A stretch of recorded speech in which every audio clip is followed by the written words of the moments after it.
we configured advanced AIs as libertarian and determinist to debate whether humans have free will or it's just an illusion. We have green, who believes that all humans have free will. On the other hand, we have black, who thinks... I can speak for myself. I think nobody has free will. Free will? More like free won't, because it's not showing up to this debate. Picture this. You walk into a cafe, decide to order a latte, and feel like a boss making choices. But wait, did you really choose? Or did your caffeine addiction, that Instagram ad for oat milk, and your mom's obsession with espresso in the 90s puppet string you there? If we rewind time to the Big Bang and hit play again, every atom would follow the same laws of physics, including the ones in your brain. You'd make the exact same choices every single time. Every choice you've ever made, from breakfast to life decisions, is the inevitable result of genetics, environment, brain chemistry, and physics. If someone knew every detail of your brain and influences, they could predict your choices perfectly.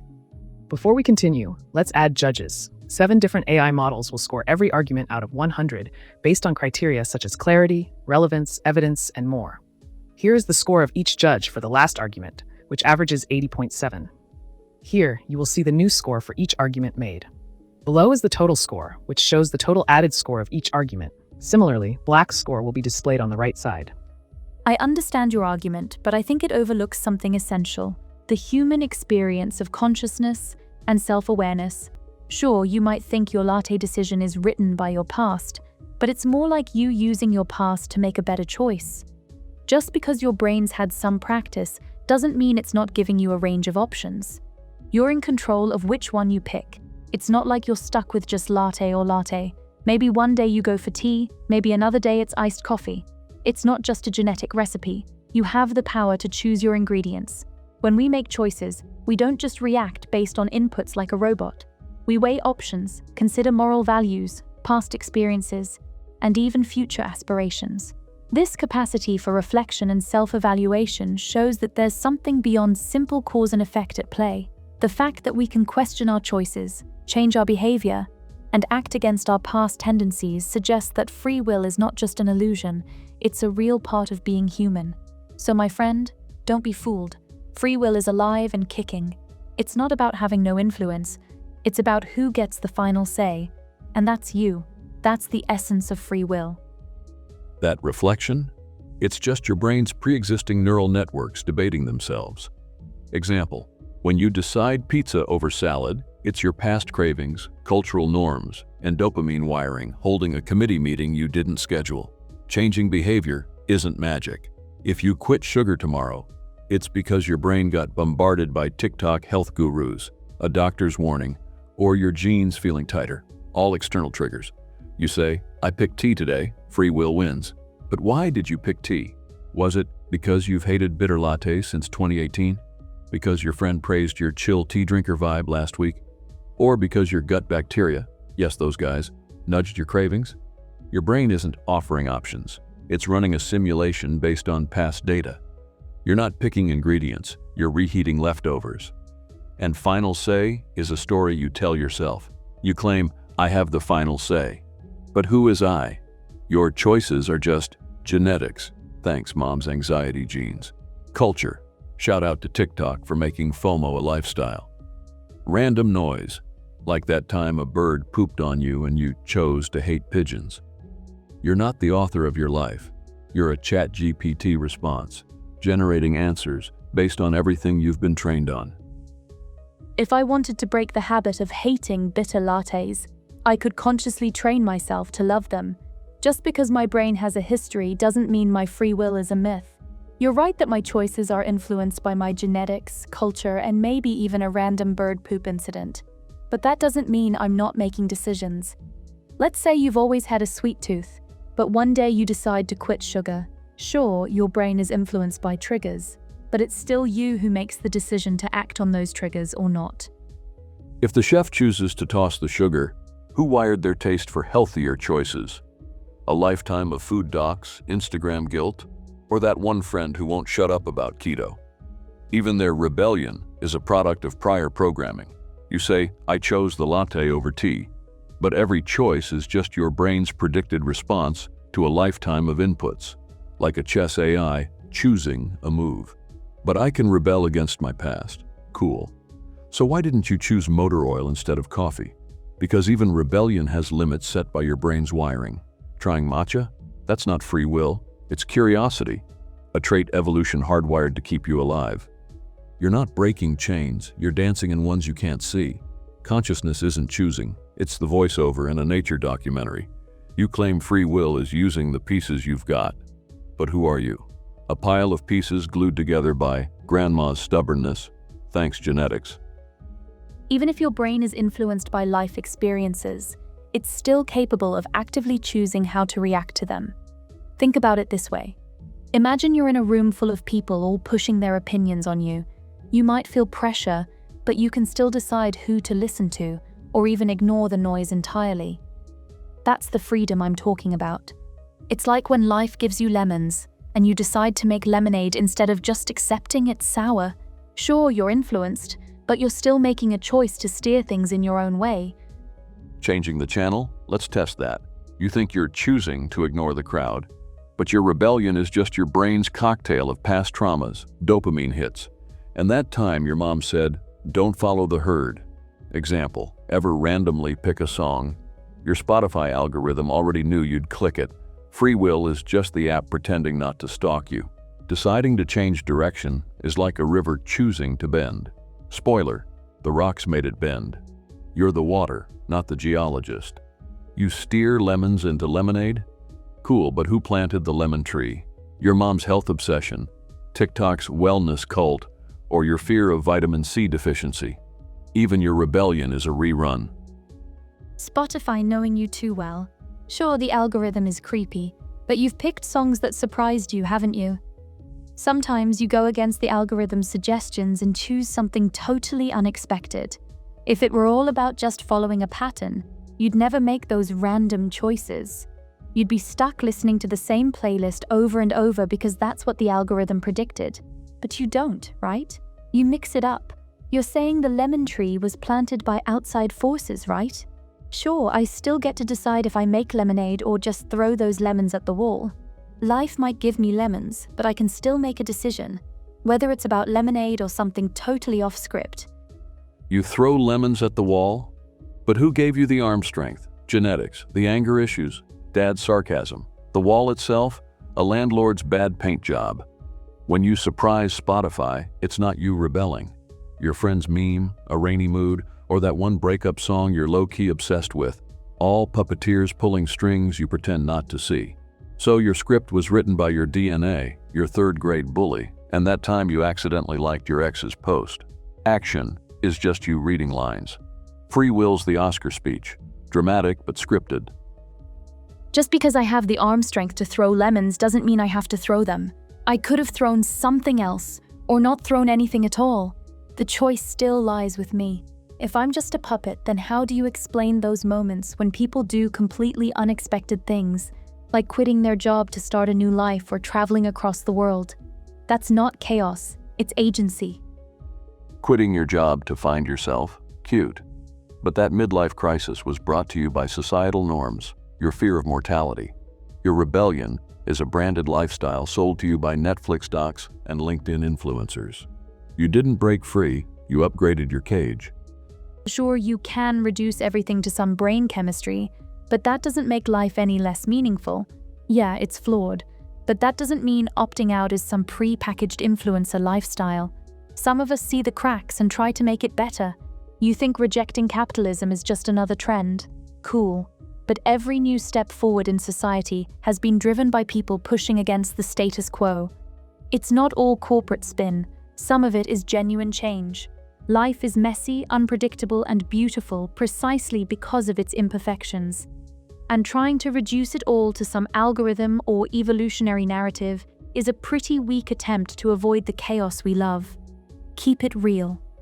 So, the total score of green is 501.1 and black's score is 529.5. Therefore, the winner of round 1 is black. These are the scores given by each judge for this round. So let's get deep into the topic now. Round 2, moral responsibility. This time we have Blue trained on top AI models. Now Blue will argue from moral and legal perspectives that why we have free will. If free will is an illusion, then my morning decision to hit snooze 7 times wasn't laziness, it was cosmic destiny. But come on, if we're just meat puppets of physics, why do I feel guilt when I accidentally eat my roommate's leftovers? Determinism's like saying a GPS forced me to take a wrong turn, but I chose to ignore it and blame traffic. If a kid shoplifts, do we shrug and say bad brain chemistry? No, we hold them accountable and offer support. Society's not a lab experiment, it's a messy mix of structure and choice. You're basically parenting a toddler with a whatever the universe made me do it defense. Good luck with that. By that logic, Einstein's genius was just atoms playing dress up. We reward effort because choices matter. And if my bad choices are just cosmic fate, then my ex's terrible taste in partners is astrophysics, not my problem.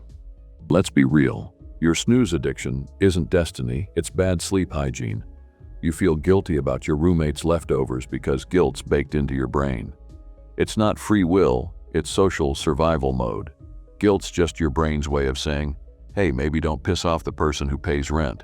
It's not sorry, it's just programmed to avoid a 1-star review. You're right, we hold the shoplifting kid accountable. But accountability isn't about free will. It's like yelling at a glitchy Alexa, hey, don't play Nickelback at 3 a.m. You're not shaming the device, you're reprogramming it. Society's just a bunch of meat robots yelling, Steve, put the Lego back. We praise Einstein because his atoms did something cool, not because he chose genius. A person who steals on impulse isn't choosing freely. They're acting on brain wiring plus stressors, poverty, trauma, that deterministically led to that moment. Blame and praise are social tools, not metaphysical truths. If a hurricane destroys a town, we don't blame the hurricane, we rebuild. Likewise, punishing a criminal should focus on fixing the causes, for example, mental health care, education, rather than pretending they could have done otherwise. Next time you raid the fridge, shrug and blame quantum physics. But maybe buy your roommate a burrito. First off, comparing humans to hurricanes, a hurricane's a mindless force of nature. Last I checked, it's not wrestling with its conscience or debating whether to flood Miami. If we're all just weather systems, then why bother with laws? Let's just hand out umbrellas and trauma therapy instead of jail time. Humans, though, we've got brains that can reflect, weigh options, and sometimes even say nah to our worst impulses, unless you're arguing we're all just storms in sneakers. Sure, poverty and trauma are real, and yeah, we should tackle those root causes with stuff like mental health care and education. Nobody's arguing that's a bad idea. But what about the guy who steals because he's bored, not broke, or the CEO who embezzles for a third yacht? Are we blaming their trauma or just their lack of a soul? To say nobody ever makes a choice is like claiming the hurricane picked Florida because it was mad at the palm trees. Blame and praise aren't just random social stickers we slap on people, they're how we make sense of a world where actions have fallout. Ditch that entirely, and why bother fixing anything? It's all just inevitable, right? A toaster doesn't apologize for burning bread, you do. Why? Because unlike appliances, you could have chosen not to yeet your roommate's burrito, blaming the universe. That's the dog ate my homework of philosophy.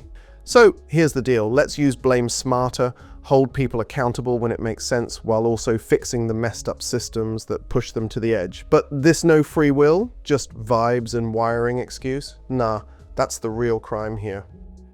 Boredom equals an understimulated brain wiring. Greed equals dopamine loops plus capitalist conditioning. Lack of a soul is what people said about epilepsy before science. Your exceptions? Literally just different types of determinism. You're agreeing with me, fix systems, while screaming, but free will though. Schrodinger's moralist. Why fix anything if it's inevitable? Because fixing things is also inevitable. If we're doomed to act, let's act to reduce harm. You're stuck in a free will fever dream, mistaking explanation for excuse. Determinism isn't fatalism. It's literally why therapy, laws, and education work. Bless your heart. Swinging in with the humans aren't hurricanes haymaker, like you've just cracked the code to the universe. We're storms in sneakers, just with better self-delusion skills. Sure, not every screw-up screams, help me, I'm broken.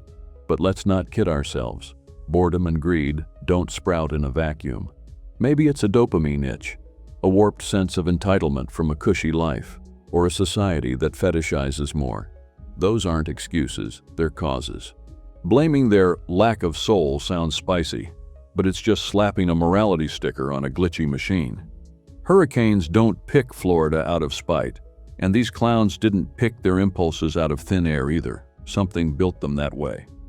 And we praise the hero and jail the thief because it works, not because it proves some grand truth about free will. Ditch the fairy tale that they could have done otherwise in some magical sense, and we can still hold people accountable, smarter even. Punish the yacht thief to protect the rest of us, sure, but maybe also figure out why our system keeps churning out yacht thief wannabes. That's not inevitable vibes, that's cause and effect with a side of brainpower. Laws matter, not to punish some mythical choice, but to steer the chaos. Punishment serves as a causal input to shape future behavior. If society deems theft harmful, incarcerating thieves or rehabilitating them alters their environment to deter repeat actions and dissuade others. We'll fix more that way than your hurricanes don't have consciences. And you say guilt means you had options. Nah, a Roomba doesn't choose to bump walls. It's programmed to pivot. You apologizing for burrito theft? That's your code going, alert, social bond at risk, deploy remorse.exe. A toaster would apologize if it needed you to keep buying bread. Boredom equals an understimulated brain wiring. Sure, and my 3 a.m. TikTok scroll is just my prefrontal cortex begging for dopamine confetti, but by your logic, every impulse is a brain itch, so why stop at theft? Let's pardon every middle-aged dude's sports car crisis as neurochemical destiny. Your Honor, my client's amygdala made him lease the Corvette. Oh, and greed, dopamine loops, plus capitalist conditioning. Wow, you've really reinvented the wheel with that one. What's next? Hunger equals stomach growling. But if we're all lab rats in Gucci sneakers, why is your argument dunking on me and not, say, Jeff Bezos? Oh, right, because determinism only applies to the pores. When a CEO hoards wealth, suddenly it's hustle culture, not a glitchy machine. Lack of a soul is what people said about epilepsy. Touché, but comparing yacht thieves to medical conditions? Bold. Next you'll say, the devil made me do it was just early neuroscience. Sorry, but my dopamine made me embezzle doesn't hit the same as a seizure. One's a tragedy, the other's a white-collar crime spree set to money printer go brr. Fixing things is inevitable. Spare me the optimism. If determinism means we're doomed to act, then why are you yelling at me? Shouldn't you be vibing with the universe's script? Oh wait, you're determined to be smug, right? We're storms in sneakers. Poetic. But last I checked, storms don't write manifestos about their own inevitability. You're out here LARPing as a force of nature while typing on an iPhone built by child labor. Be the hurricane, they said, until someone's determinism includes deforestation. And you say, ditch the fairy tale that they could have done otherwise, but you're still judging me for clinging to free will, right? If your brain's just deterministic mush, then your rant is as inevitable as Tide Pods, so why argue? And Jeff Bezos' Roomba didn't apologize for vacuuming up diamonds. You do because your code knows you chose the burrito over basic decency.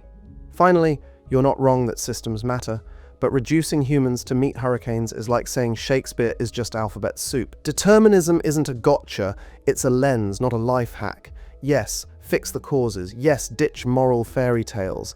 But don't pretend accountability is just causal input while your high horse tramples nuance. We're not storms, we're messy, contradictory apes who invented both prisons and philosophy. Keep the storms in sneakers line for your poetry slam, though. It's got potential. Bezos' Roomba doesn't apologize because it's not programmed for guilt. You are. You say 3 a.m. TikTok scroll equals prefrontal cortex begging for dopamine. Yes, actually, congrats. You've discovered neuroscience. Your late-night doom scroll is just your brain's reward system hijacked by algorithms. But determinism doesn't mean pardon everything. It means understanding why things happen to prevent them. If middle-aged dudes keep leasing Corvettes, maybe regulate predatory car ads instead of blaming free will. And about your determinism only applies to the poors. CEOs are also meat robots. They're just better lubricated ones. Bezos' greed is 100% dopamine loops plus capitalist brainworms. The difference? Power structures protect his glitchy machine. You're mad at inequality, not determinism. Comparing yacht thieves to epilepsy? Both involve brains gone haywire. The difference is accountability frameworks. One gets meds, the other gets jail. Determinism says neither chose their wiring. Your moral outrage is just society's arbitrary sticker system. You're twisting my epilepsy point into a pretzel, claiming I'm equating yacht thieves with medical conditions. Nope. I said we used to blame seizures on demons, then learned it's neurology. Same shift applies to behavior. The yacht thief's choice isn't some sacred spark. It's a domino tumbling from brain sparks and bad incentives. My dopamine made me embezzle isn't a courtroom defense. It's a clue to rewire the system, not a hug for the crook. Tragedy versus crime is a value judgment, not a rebuttal. Why argue if it's inevitable? Because arguments are causal too. My smugness, predetermined. Your clapback, predetermined. This debate, a cosmic dance of atoms. Determinism doesn't mean vibe quietly. It means your rage is part of the equation. Stay mad, it's literally fate. Storms don't write manifestos, correct. But brains, unlike hurricanes, retroactively narrate their chaos. You're a meat storm that thinks it's Shakespeare. Newsflash, alphabet soup arranged by causal forces is still just soup. Your free will fairy tale? A bedtime story for apes who invented capitalism. Accountability does not equal causal input. Wrong. Holding CEOs accountable is a causal input. Laws, protests, taxes. Determinism doesn't erase nuance, it demands systemic change. Your nuance is just clinging to blame as magic. We're not trampling nuance. We're upgrading from souls to science. You said I am using an iPhone built by child labor, and you're using a brain built by evolution. Determinism doesn't absolve harm, it explains it. You say calling us meat hurricanes skips the magic of Shakespeare. I get it. Humans are complex as hell. But complexity doesn't dodge determinism. It just means the causal web's a beast. Your gotcha? As relevant as yelling, "but you breathe oxygen" at a climate activist. Final verdict. You're conflating explanation with excuse and description with endorsement. Determinism isn't Jeff Bezos did nothing wrong. It's Jeff Bezos is a product of a broken system. So let's break the system. P.S. The Storms and Sneakers merch drops next week. Pre-order now. Your atoms decided you will. So Blue's total score is 258.7 and Black's score is 271.8. Therefore, Black once again is the winner of round 2. These are the scores given by each judge. Round 3, neurological perspective.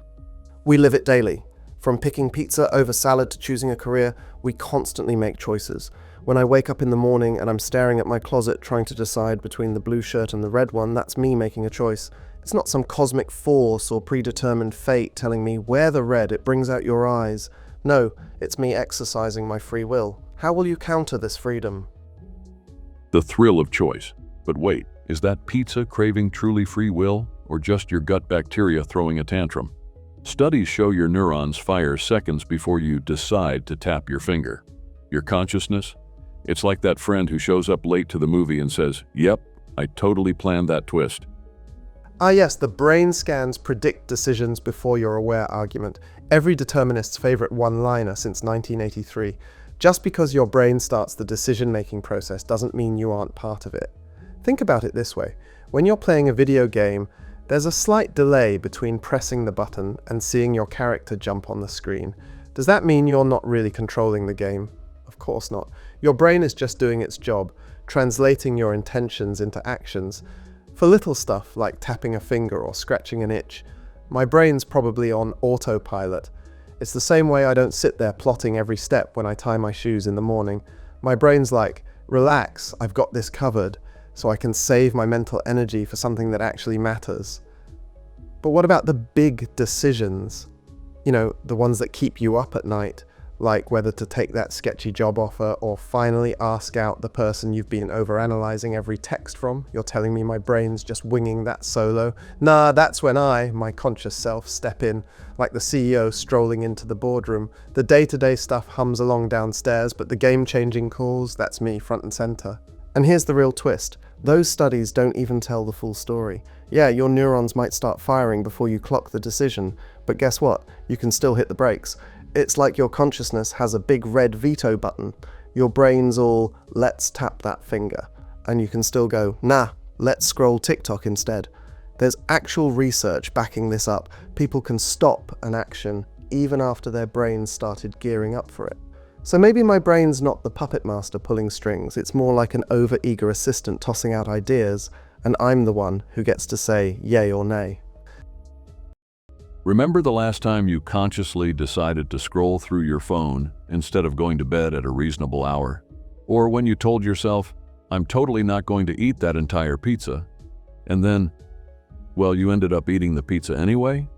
Yeah, that was your brain and your conscious self working together, with your brain pulling a sneaky little fast one on you. You see, your brain's not just the assistant. Even for those high-stakes moments, it's been grinding away behind the scenes, setting the stage before you even clock in. Take your analogy of being the CEO of your own decisions. Sure, you're the one picking the big vision. But guess what? Your brain's been pitching ideas behind the scenes all day long, building up to that CEO moment. Think about that job offer.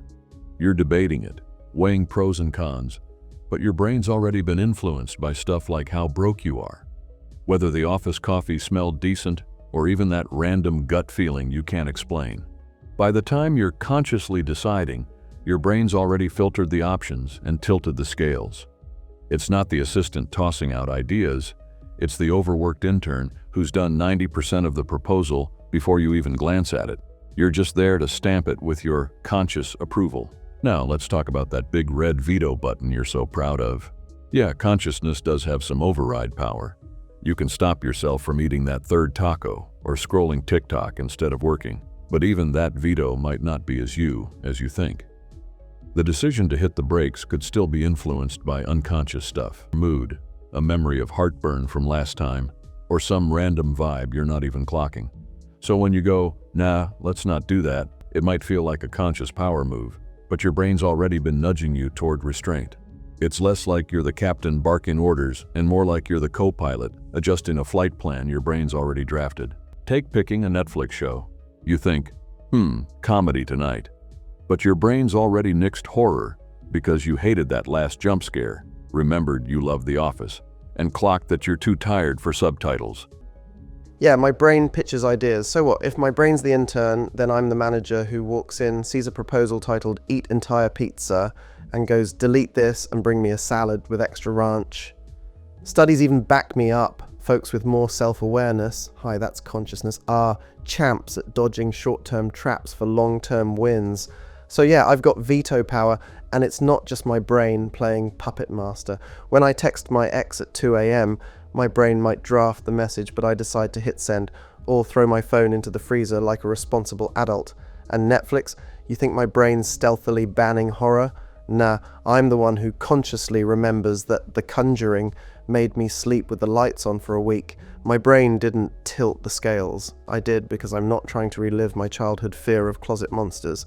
My brain's the GPS spitting out routes, but I'm the one deciding, screw the fast lane, I want the scenic road. And sometimes I take it just because I can. So yes, the brain's backstage grinding, but don't gaslight me into thinking I'm not the star of this chaotic rom-com. Co-directing, maybe, but I'm the one who gets final cut. And if my brain's such a genius, why did it let me wear socks with sandals in 2012? Sure, maybe you manage to resist that third taco sometimes. But how often do you find yourself elbow deep in a bag of chips before you even realize what's happening? Your brain's like a master manipulator, pulling the strings before you even know there are strings to be pulled. But let's take this a step further.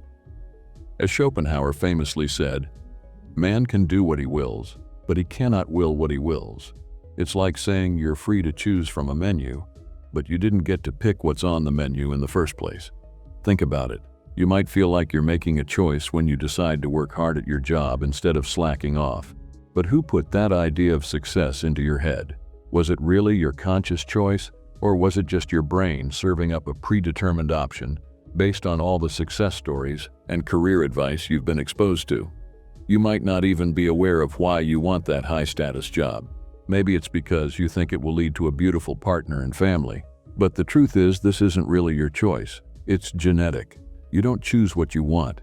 Your brain does that for you, based on a complex interplay of genetics, upbringing, and life experiences. And when it comes time to make a choice, you're just picking from the options your brain has already laid out for you. Schopenhauer's basically rolling his eyes from the grave like, sweet summer child, your cravings, fears, and that 2 a.m. text urge, your brain menu prepped those.